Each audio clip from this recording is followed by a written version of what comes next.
Bismillahirrahmanirrahim. Assalamualaikum warahmatullahi wabarakatuh. Perkenalkan, nama saya Vira Prastika, NIM 200301501017, kelas PJKR C. Di sini saya akan mempresentasikan tentang belajar gerak. Apakah yang dimaksud pembelajaran gerak? Belajar atau pembelajaran adalah salah satu topik penting dalam pembincangan para psikolog karena merupakan sebuah konsep yang sulit untuk didefinisikan. The American Heritage Dictionary mendefinisikan belajar sebagai penambah pengetahuan, pemahaman, atau penguasaan melalui pengalaman atau penyelidikan. Herkman dan Olson pada 1993 juga mendefinisikan belajar sebagai suatu perubahan yang relatif permanen dalam perilaku atau dalam potensi perilaku sebagai hasil dari pengalaman dan tidak dapat dikaitkan dengan keadaan sementara dari tubuh. Pembelajaran gerak merujuk pada upaya perubahan perilaku yang berhubungan dengan gerak. Gerak di sini tentunya berhubungan dengan keterampilan yang dalam arti luas bermaksud mengembangkan penguasaan seseorang terhadap keterampilannya. Smith pada 1991 memberikan gambaran yang lebih jelas tentang hal. Menurutnya, pembelajaran gerak adalah serangkaian proses yang dihubungkan dengan latihan atau pengalaman yang mengarah pada perubahan-perubahan yang relatif permanen dalam kemampuan seseorang yang menampilkan gerakan-gerakan terampil. Secara umum, definisi yang diajukan Smith di atas mengundang tiga aspek penting, yaitu sebagai berikut. 1. Belajar merupakan pengaruh latihan atau pengalaman. 2. Belajar tidak langsung teramati. Yang ketiga, perubahan yang terjadi relatif melekat. B. Mengukur hasil pembelajaran gerak. A. Turun naiknya perkembangan belajar. Hasil perkembangan belajar yang terlihat dari keterampilan anak dapat dikumpulkan dalam waktu yang cukup panjang.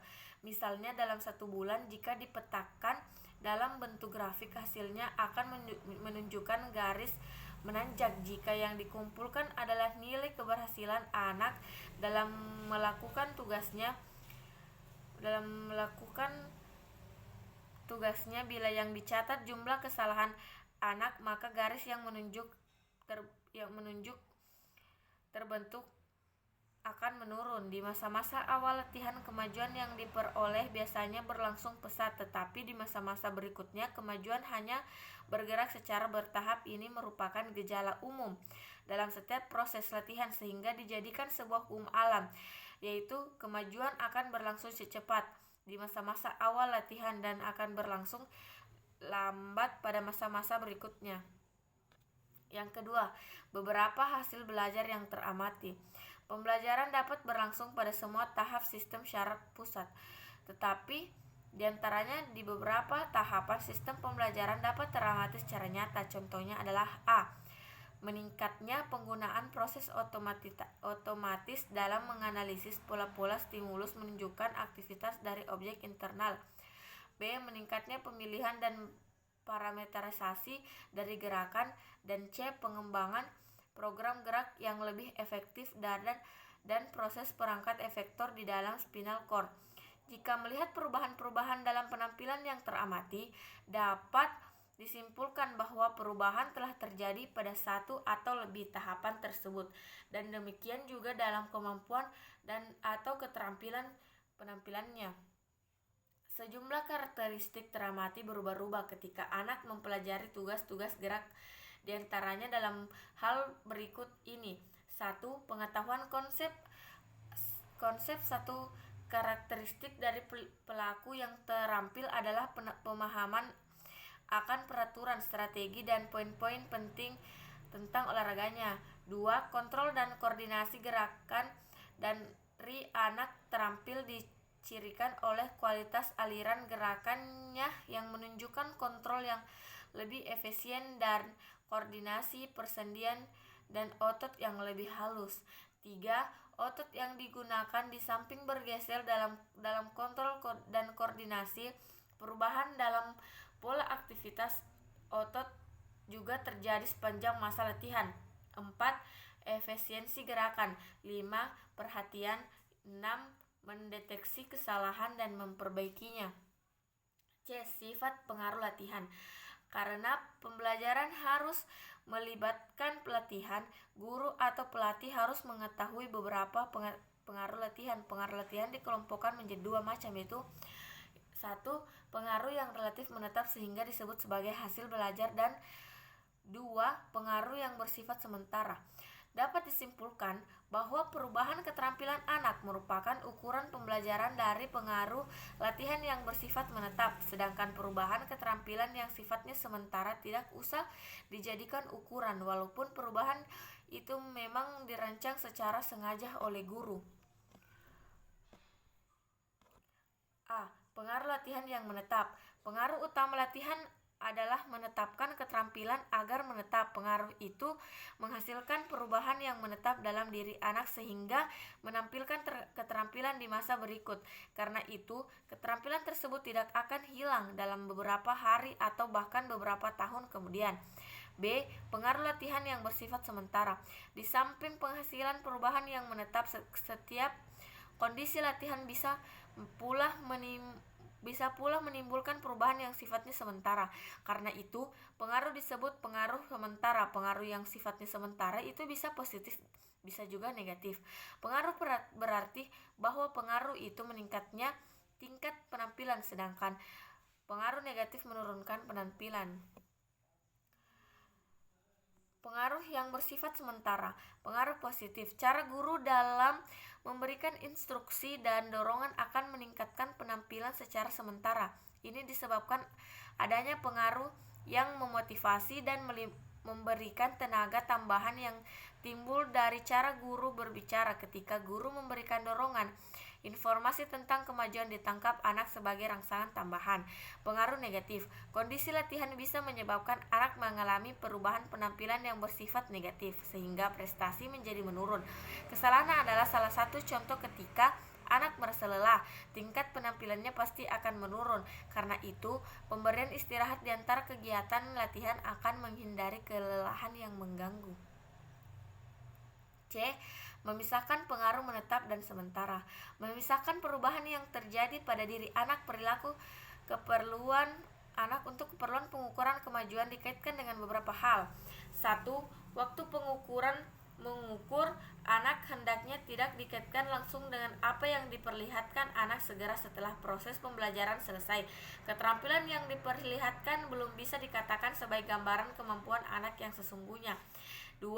Aspek yang diukur. Pertimbangan kedua yang harus diperhitungkan adalah kemampuan individual untuk mengatasi pengaruh sementara dari latihan berbagai satu dengan yang lainnya. D.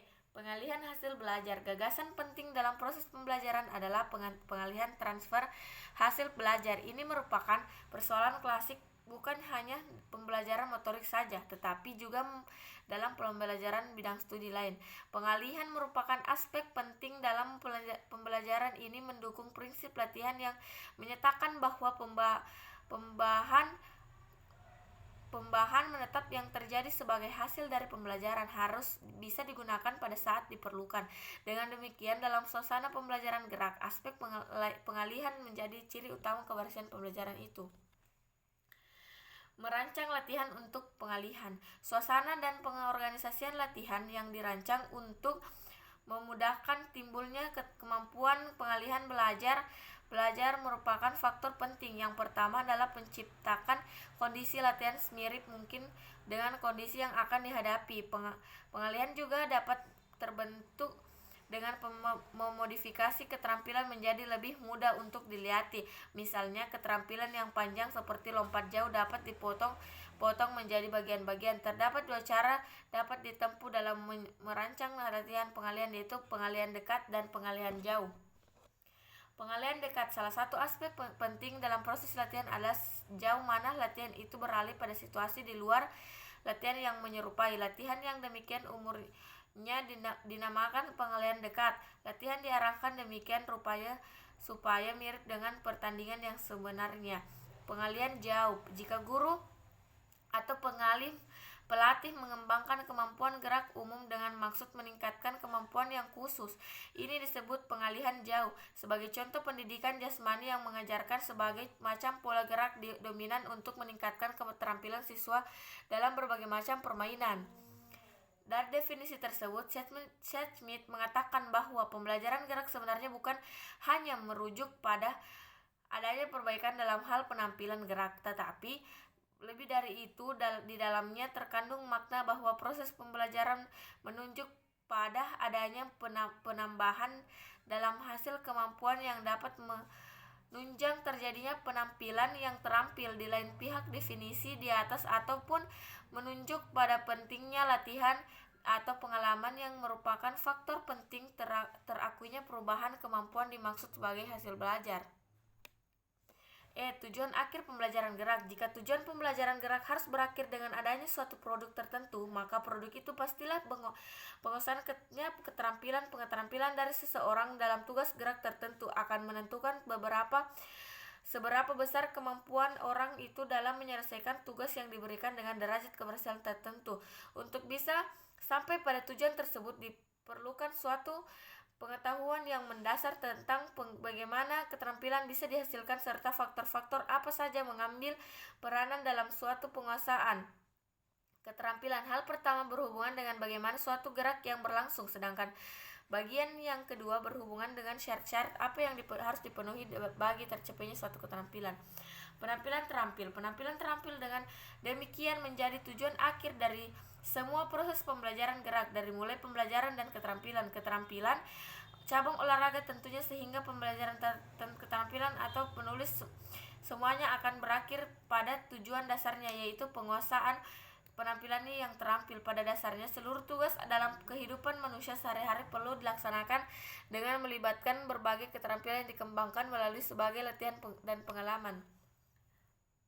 Terdapat 5 variabel yang menunjukkan ciri penampilan yang terampil, yaitu 1.